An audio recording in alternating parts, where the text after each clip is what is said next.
Hare Krishna, Krishna Krishna, Hare Hare, Hare Rama, Rama Rama, Hare Hare.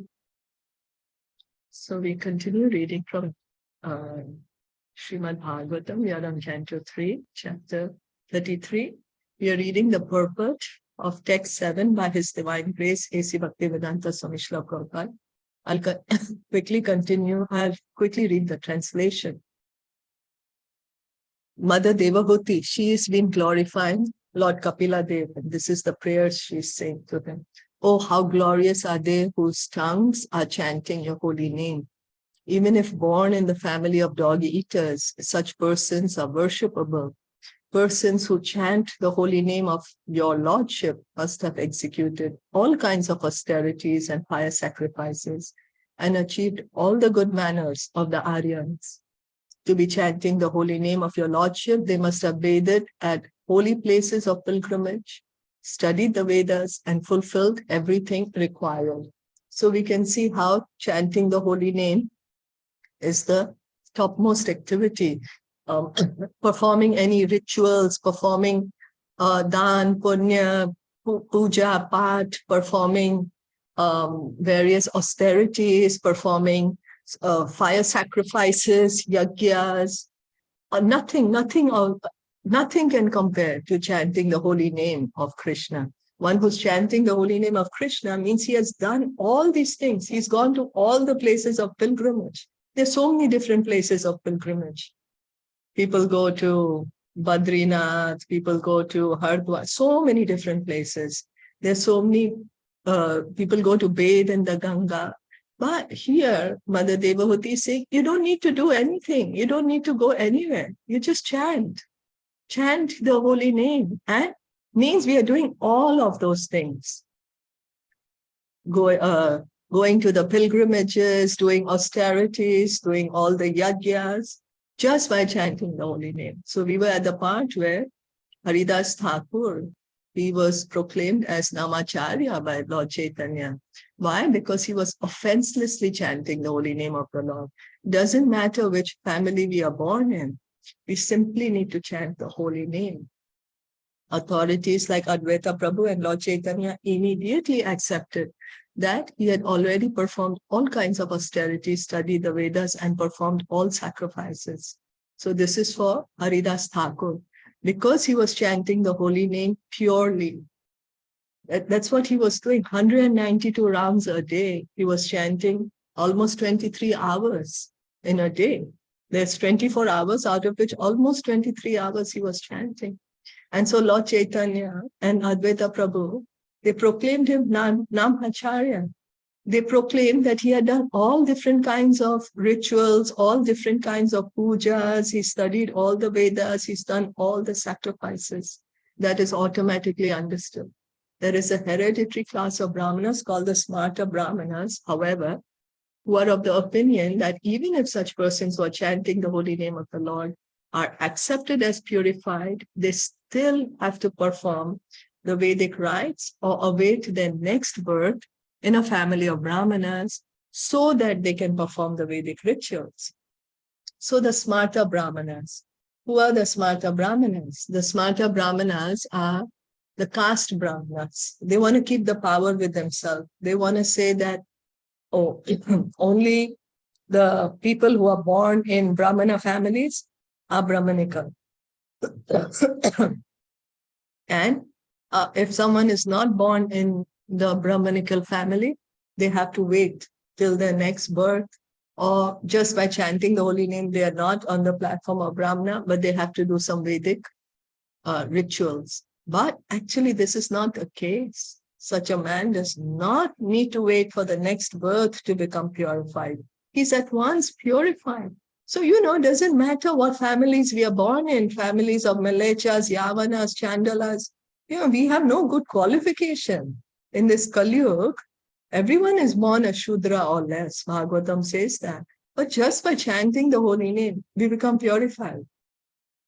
It is understood that he has already performed all sorts of rites. It is the so-called Brahmanas who have actually to undergo different kinds of austerities before reaching that point of purification. There are many other Vedic performances which are not described here. All such Vedic rituals have been already performed by the chanters of the holy name. So one who's chanting the holy name means he's performed all the Vedic rituals, he's sung all the Vedic hymns, he's done all the pujas, all the yantras and tantras. The word Juhuvu means that the chanters of the holy name have already performed all kinds of sacrifices. All kinds. It doesn't mean that we have done one particular sacrifice and the others are remaining. No, one who's chanting the holy name means he's doing all the sacrifices that are mentioned in the Vedas. Sashnuhu means that they have already traveled to all the holy places of pilgrimage and taken part in purificatory activities at those places. Now we can consider, especially in COVID times, that traveling was so difficult to travel from one place to another. And there are so many different places of pilgrimage. So how much money, time, energy, effort is required to visit even one place of pilgrimage? And so how many places of pilgrimage can one visit in one day? Hardly, because we are so limited, right? And how many purificatory processes can we perform in such a place of pilgrimage? Because when we go to a place of pilgrimage, usually we will do some pujas, we will do some kind of austerity or some kind of charity. But how much can we do? We are so limited. But just by chanting the holy name of Krishna means we are doing all this. We don't need to separately do anything. Of course, it's good to go to the place of pilgrimage, but the reason to go to the place of pilgrimage should be to hear, to associate with the pure devotees there, to hear from the devotees. That is the reason to travel to the place of pilgrimage, to see the places of the pastimes of the Lord. But the main thing is to hear from the devotees. So they are called Arya because they have already finished all these requirements, and therefore they must be among the Aryans, or those who have qualified themselves to become Aryans. So one who is chanting the holy name is called an Aryan.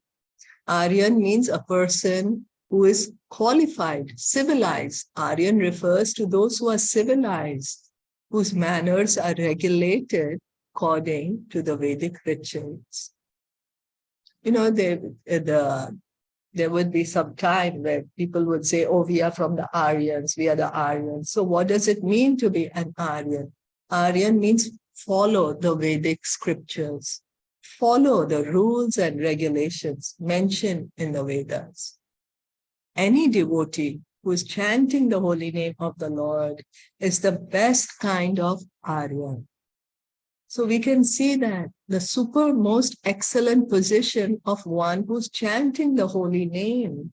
We simply have to take up this chanting of the holy name with faith, with sincerity, with humility, and we are performing all the other activities which we need to perform for being a civilized person. Unless one studies the Vedas, one cannot become an Aryan, but it is automatically understood that the chanters have already studied all the Vedic literature. So the Vedas are so vast, the Vedas are very, very vast. It would require like warehouses and warehouses to keep all the Vedic literature. Like huge warehouses to keep all the Vedic literature. So how can one expect to read all that Vedic literature in one lifetime? And especially in Kali Yuga, life is barely few, even if even 100 years. But by chanting the holy name, it means we have studied all the Vedic literature. The specific word used here is anuchuhu, which means that because they have already completed all those recommended acts, they have become qualified to be spiritual masters. So what does it all tell us? That one who's chanting the holy name, he does not need to separately endeavor for, for any other ritualistic activity. Because what is the goal of the Vedas? Krishna says, Vedascha sarver aham eva vedyaka. He says in Bhagavad Gita, chapter 15, by all the Vedas, I am to be known. So the goal of all the Vedas is to know Krishna. When we are chanting the holy name, we are associating with Krishna. Chanting the holy name is the Yuga Dharma. This Kali Yuga, it is the way of perfection for us. And all the scriptures glorify chanting the holy name. All the scriptures, Hare Nam, Hare Nam, Hare Nam eva kevalam, kalau nasteva, nasteva, nasteva, gatir anyatha. Even Lord Jesus, even he glorifies the holy name. He says that, O Lord, thou art in heaven, hallowed be thy name. Thy kingdom come, thy will be done on earth as it is in heaven. So even the Christian faith sings the glories of the Lord. Even the Islamic faith sings the glories of the Lord, the holy name of the Lord, and that loudly and loudspeakers for everyone to hear. That is the supermost excellent position of chanting the holy name of the Lord. So we should think ourselves fortunate that we have been given this opportunity by the mercy of Lord Caitanya to chant the holy name. And we should really chant in that mood that I'm so fortunate. Otherwise, who am I to be able to even chant the holy name? Here it said that somebody who's chanting means he's already a Brahmana, he's qualified to do Vedic sacrifices, and he studied all the Vedic literature. So it's not a small thing.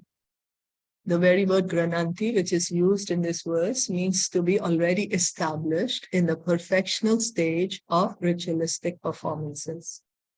If one is seated on the bench of a high court and is giving judgment on cases, it means that he has already passed all legal exams and is better than those who are engaged in the study of law. Didn't we still do that yesterday? Or who are expecting? Did we? No. No? Okay. Or those who are expecting to study law in future. So if somebody who is a judge, he's already a judge. He's, people are coming to him this is the offender, this is the defender, and then the judge has to pass the judgment. It means he's already finished his law exams, all that, right? It's not that he is still studying. He's already finished it. That's why he's able to give the judgment. That's the reason he's in a higher position than a student who's just entering the law school, right? A student who's just entering the law school, he's just begun. He's not understood completely the law books. He's not yet qualified to become a judge.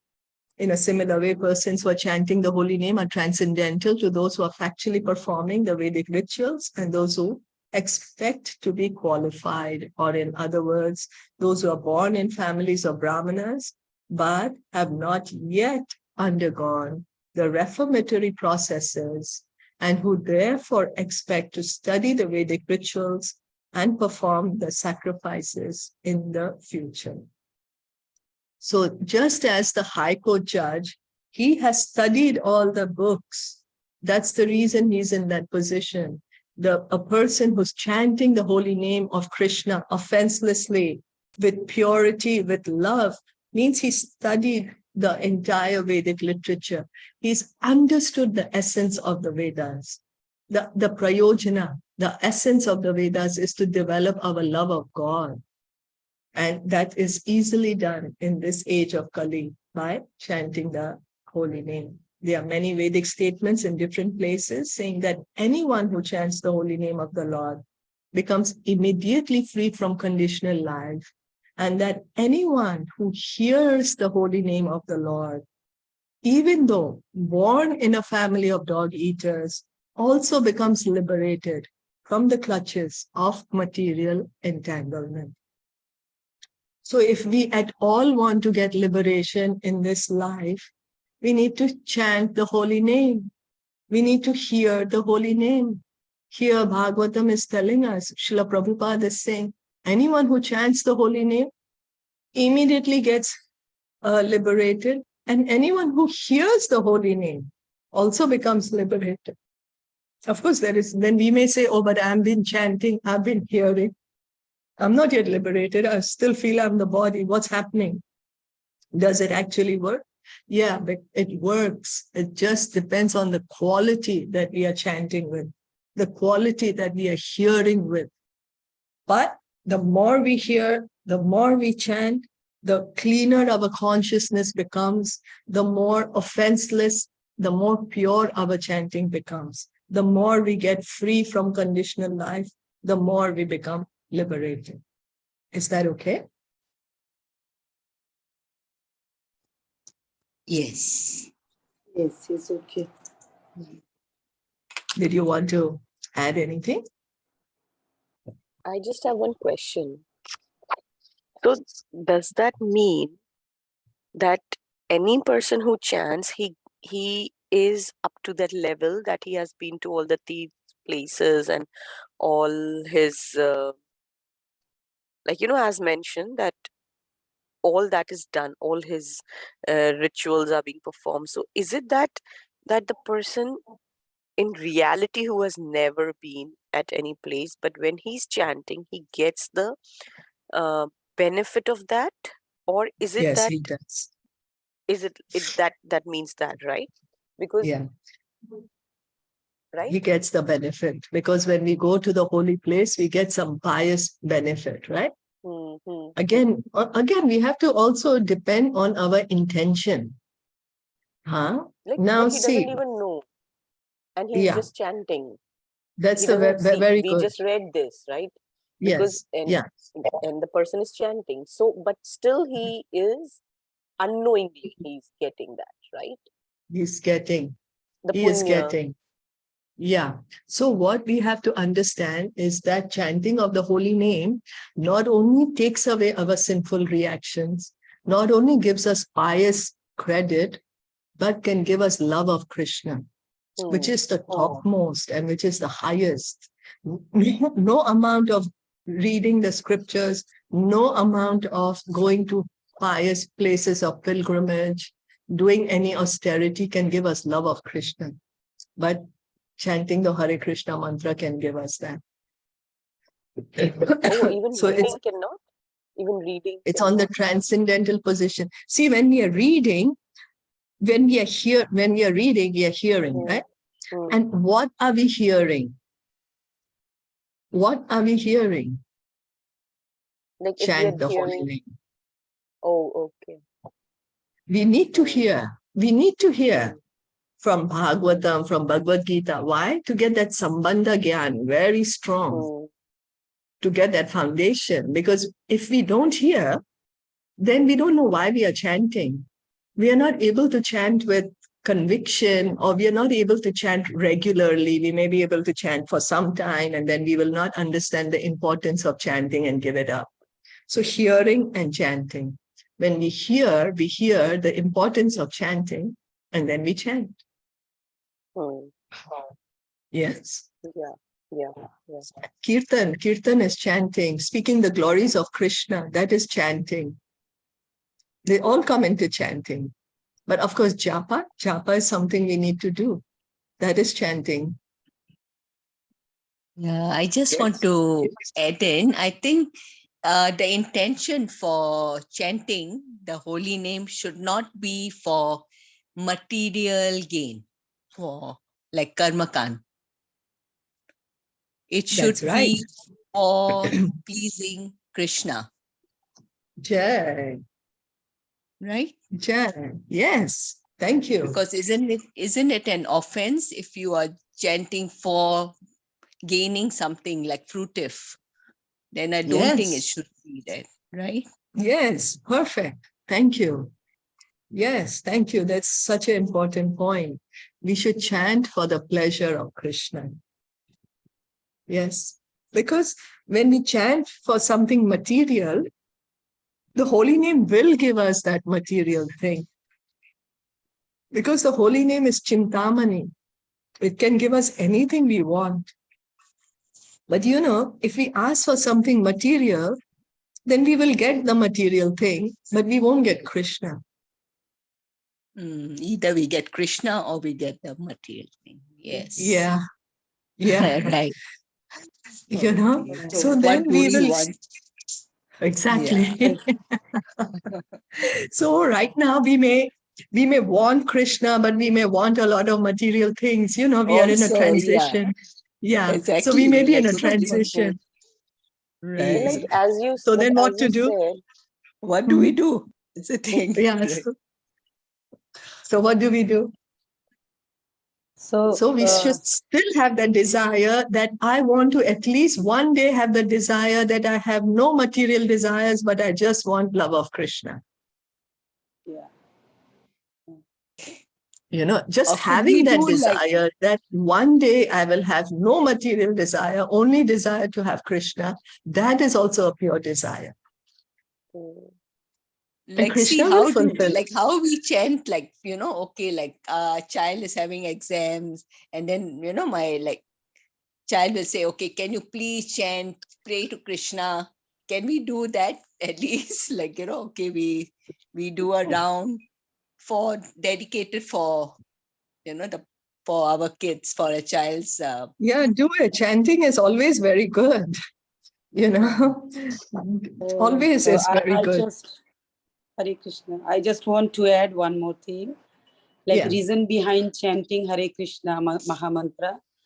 Like because many illiterate people or plants and tree and animal, if we'll do Sankirtan or Nagar Kirtan, then they will hear.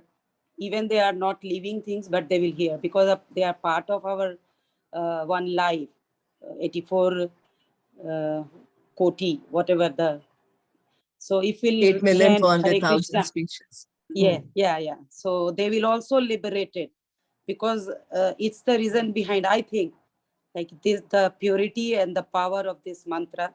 Like even you will chant in any place, the people, they don't know about this mantra, but even they will hear, they will attract and they will maybe get help with this Maha Mantra.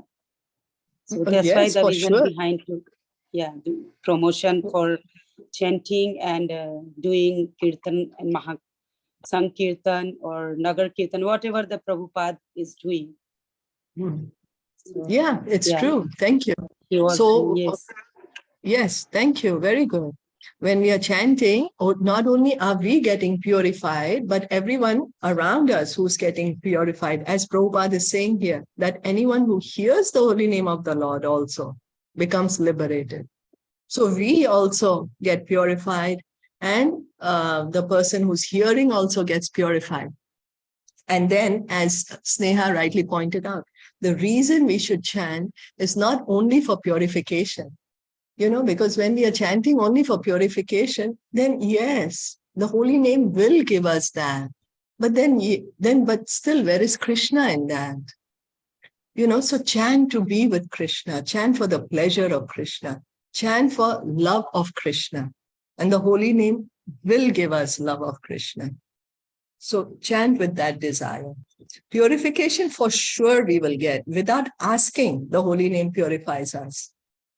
But chant with the desire to love Krishna. Like when you will start chanting, so you will be addict like drugs. Like, so this addiction is really very pure.